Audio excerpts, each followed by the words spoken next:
माझी आई सुंदर, गोड, सालस आणि शालीन. मी तिच्यासारखी कधीच होऊ शकत नाही, पण मी जी काही आहे ती फक्त तिच्यामुळे. ती पूर्वी महाराष्ट्र शासनाच्या निरंतर केंद्रात प्रेरिका म्हणून काम करायची आणि आज तिचा स्वतःचा व्यवसाय आहे समर्थ प्रोडक्ट्स नावाने, जो जगभर पोहोचतोय. आणि या पाठीमागे फक्त आणि फक्त तिचे कष्ट आहेत. फक्त सोशल मीडियावरती आम्ही लिहितो इतकंच, पण सगळा त्याग, कष्ट सारं काही तिचं आहे. माझ्या वडिलांना तिनं खूप मोठ्या संघर्षात साथ दिली आहे. आमचं घर जे यशाच्या प्रगतीच्या उंबरठ्यावर आहे ते फक्त तिच्या त्यागांमुळं. माझ्या वडिलांच्या बरोबर खांद्याला खांदा लावून ती उभं राहिली आणि तिने आम्हाला पुढं नेलं. तिला माहेर नाही, पण तिनं कुठल्याच गोष्टीची कधीच तक्रार केली नाही की मला माहेर नाही, मला 4 दिवस कुठे जाता येत नाही किंवा मला ही अडचण आहे, असं तिनं आजपर्यंत कधीही सांगितल्याचं मी ऐकलं नाही. फक्त आलेल्या अडचणींवरती मात करून स्वतःच्या कुटुंबाला कसं पुढं न्यायचं आहे हे तिनं पाहिलं आहे. आपल्या छोट्याशा स्नेहाला मोठं झाल्यानंतर काय बनवायचं आहे हे सगळंच तिनं लहानपणी ठरवलं होतं आणि तसंच मला तिने घडवलं. खरंच संस्कार करावेत ना ते माझ्या आईनेच. म्हणजे अगदी लहानपणापासून आमच्यावरती आध्यात्मिक, अभ्यासाचे सारे काही संस्कार तिनं खूप सुंदर केलेत. त्यात देशप्रेम, ऐक्य, समानता ही सगळी मूल्य आमच्यात तिनं लहानपणी रुजवली आहेत. म्हणून आज आम्ही इतके व्यवस्थित आहोत.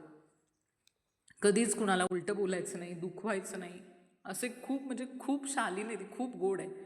फक्त आम्हाला आत्ता बाहेरच्या जगात सर्वाईव्ह व्हायला आमचं वर्जन कधी कधी अपडेट थोडंसं करावं लागतं. बाकी ते त्याच्या विरोधात मात्र ती आहे.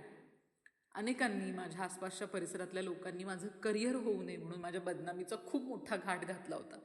खूप प्रयत्न करून बसले सगळे, पण माझी आई त्यावेळी माझ्या पाठीशी खंबीरपणे उभी राहिली आणि तिनं माझं करिअर सुरू ठेवलं.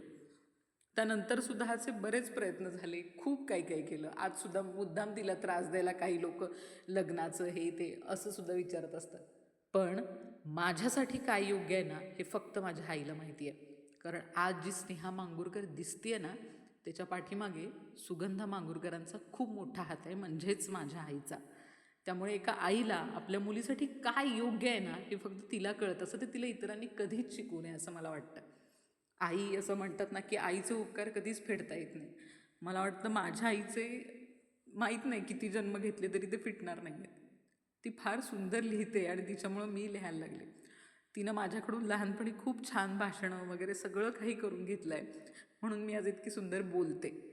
जे काही सुंदर शाश्वत माझ्याकडे आलं आहे ना ते फक्त मला आईने दिलं आहे. And I am grateful for that. Yes, she is so beautiful, she is so adorable and she is so so much supportive. अशी आई आहे म्हणून माझ्यासारख्या मुली प्रगती करतात आणि प्रगतीवर पथावरती जातात. Thank you so much I. Happy birthday. I love you so much.